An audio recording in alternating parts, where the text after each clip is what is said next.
Всем привет! С вами Регина Кутимская. Сегодня я хочу поговорить на тему, которая волнует каждого из нас. Резкое повышение цен на продукты питания. Далеко не все понимают подоплеку такого галопирующего роста цен. Многие даже впадают в панику на этом фоне. В СМИ постоянно мелькают новости, как люди чуть ли не дерутся за пресловутую гречку и сахар в магазинах. В сознании людей царит нервоз и ожидание худшего. Хочу вам напомнить старую добрую истину. Все болезни от нервов. А нервничать человек начинает тогда, когда сталкивается с неизвестностью. Ситуацией, которую он не может прогнозировать и контролировать. Поэтому лучший способ снизить внутренний накал страстей – это разобраться в происходящем. Чем мы сегодня и займемся. Друзья, выдыхаем, успокаиваемся. Нет совершенно никакого смысла переживать о том, на что лично каждый из нас повлиять не может. Давайте беречь свое здоровье, что бы ни происходило. Прежде всего, я хочу сказать, что я не являюсь каким-то именитым экономистом и финансовым аналитиком. Все сказанное ниже – это взгляд обычного здравомыслящего человека, который следит за происходящим с позиции спокойного наблюдателя. Когда человек спокоен, он может легко провести логический анализ и понять ситуацию. Кроме этого, у мужа есть небольшой интернет-магазин трав и суперфудов, работа с которым дала довольно хорошее понимание того, как и по каким принципам работает продуктовая сфера. vegmir.ru. Заходите. Вдобавок к этому я закончила вуз экономики, статистики и информатики, и полученные знания помогают мне оценивать происходящее более комплексно. Вначале я предлагаю разобраться в самом главном вопросе, на чем базируется конечная цена какого-то продукта питания для магазина. Данный момент очень важен для понимания того, где рост цены действительно оправдан, а где нас откровенно обманывают. Не буду вдаваться в дебри ценообразования, я расскажу все максимально простым языком. Первое. Магазин оптом покупает продукт. Если продукт импортный, то его цена привязана к доллару или евро. В этом случае продавец никак не может самостоятельно повлиять на цену. Она напрямую зависит от стоимости закупки. Если доллар скаканул в 2 раза, то и стоимость закупки повысится пропорционально. Именно импортные продукты за последние месяцы подорожали очень сильно, на 50-70%. Если продукт отечественный покупается за рубли, то его цена может повыситься очень незначительно, на 10-15%. К примеру, если взять ту же гречку, то она может подорожать из-за повышения цен на удобрения. Сейчас на них цена весьма поднялась, но эта цена обуславливается не реальным ростом себестоимости производства, а психологическим и экономическим факторами. Подробнее об этом поговорим ниже. Второе. Магазин фасует продукты. Производители далеко не всегда занимаются фасовкой. Та же гречка приходит в магазины в больших мешках, и магазины фасуют ее самостоятельно в привычные всем пакетики по 500 грамм, по килограмму и так далее. Каждый продукт фасуется в разную тару. И вот фасовочная тара сейчас подорожала очень сильно. Некоторые позиции подорожали в несколько раз. Вы не поверите, но большинство даже самых банальных пакетов производится из зарубежного сырья. Вот, казалось бы, примитивный полиэтиленовый пакет, производство которого также простое, а материал для его изготовления закупается за рубежом. А если брать сложную тару, например, фольгированные дойпаки, то цены на них сейчас выросли еще больше. Фольга – это металл, который подорожал несколько раз. Хотя и здесь странность. Россия является производителем металла. Это как с нефтью. Мы ее продаем по всему миру, а на нашем рынке цены на бензин постоянно растут. И вся эта ситуация еще усугубляется невозможностью купить нужные компоненты за рубежом. И вот банальная упаковка, которая ранее составляла мизерную долю процентов себестоимости продукта, становится не такой уж и мизерной. Третье. Логистика. Резко подорожала доставка товаров. Та же почта за последние 1,5 года повысила тарифы почти в 2 раза. Транспортные компании также очень сильно цены подняли. И вообще сейчас наблюдается немалый кризис перевозок, который развился на фоне тотальных локдаунов во всем мире из-за модного вируса. А когда начали вводить санкции, эта ситуация усугубилась еще больше. Причем не только в России, но и по всему миру.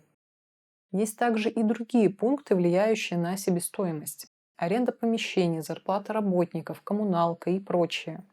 Но все это сейчас находится примерно на прежнем ценовом уровне. Итак, подытожим. Реальные предпосылки для существенного роста цен сейчас имеются только для импортных продуктов, закупочная цена на которые привязана к валюте. Но тогда почему рост цен на отечественные продукты практически не отстает от импортных? Ответ простой. Жадность крупных производителей и продуктовых сетей. Тот самый беспредел монополий, которые выдавливают малый бизнес с рынка и ставят грабительские цены для простого покупателя. За примерами далеко ходить не надо. Сахар. Сами мы его давно уже не едим, мельком обратила внимание на его цену в январе. Была что-то в районе 40 рублей за килограмм. В марте, когда монополисты накрутили панику о дефиците, по сообщениям СМИ, в некоторых магазинах он чуть ли не по 250 рублей продавался. И это при том, что весь сахар производится в России.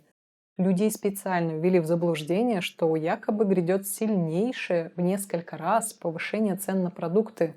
Они побежали в магазины и стали скупать все подряд в больших количествах. То есть люди, накрученные новостями, сами создали ажиотажный спрос, вследствие которого цены и скаканули. Друзья, напоминаю, что сейчас я рассматриваю этот вопрос очень упрощенно, передаю самую суть. Что же стало происходить дальше? Производители и продавцы, увидев такой спрос, начали попросту придерживать продукты на своих складах, создавая таким образом искусственный дефицит. Это накручивает людей еще больше, они скупают продукты еще активнее, и продукты снова дорожают. И так по восходящей. Таким образом, подорожание отечественных продуктов питания основывается не на реальных экономических предпосылках, а на банальном сговоре крупных производителей и монополистов. Сейчас этим вопросом активно занимается Федеральная антимонопольная служба. Выявлено уже немало сговоров, но всех, что называется, не пересажаешь. Кроме этого, покупатели абсолютно лишены информации о том, какие производители делают недорогой качественный продукт, а какие банально завышают цену, не давая этого самого качества. Продолжаем наши примеры. Гречка. Гречка очень хорошего качества поступает на наши прилавки из Алтая.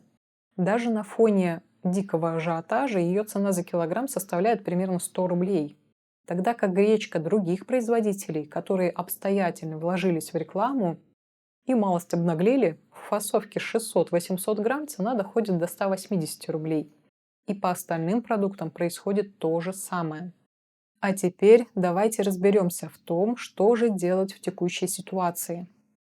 Я не раз уже говорила о том, что импортные продукты к нам привозят очень низкого качества.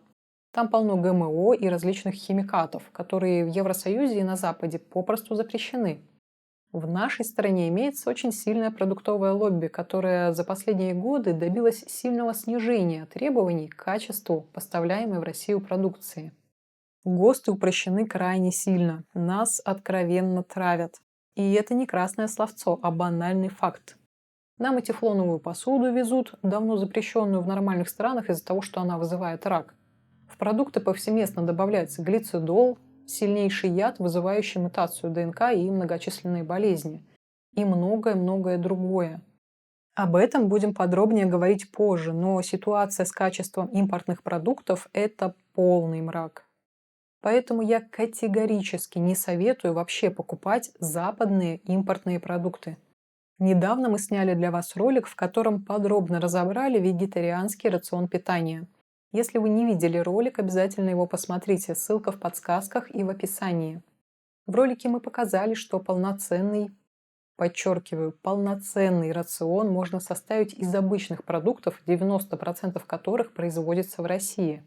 По странам СНГ этот процент не возьмусь назвать, но основные продукты питания вегетарианцы, не беря в расчет экзотические продукты, выращиваются локально в теплицах и в открытом грунте. Поэтому, если вы будете четко понимать принципы составления правильного рациона питания, то вся эта вакханалия с ценами вас коснется минимально. Друзья, никогда не ведитесь на то, что активно раскручивается в СМИ. Говорят о росте цен на гречку, просто не покупайте ее. Есть большое количество круп и бобовых, которые по питательной ценности не уступают гречке, а то и превосходят ее. И цена на них растет минимально. Минимально, потому что в СМИ о них не говорят. Вы же вряд ли слышали по телевизору на ажиотаж вокруг, скажем, чечевицы. Прекрасный продукт. Она как лежала на полках в достатке, так и лежит. Цены на нее поднялись совсем несущественно. У нас на канале есть 3 прекрасных рецепта блюд из чечевицы. Смотрите, готовьте, очень вкусно. Ссылки на рецепты в описании. Вам пытаются навязать сахар по 150-200 рублей, который по статистике потребляется в среднем по 3,5 килограмма на человека в месяц. Подумайте о своем здоровье. Купите лучше килограмм меда, которого вам также хватит на месяц. Да еще и пользу для здоровья получите неоценимую. В заключение хочу дать вам очень ценный совет. Привыкайте покупать продукты в интернете.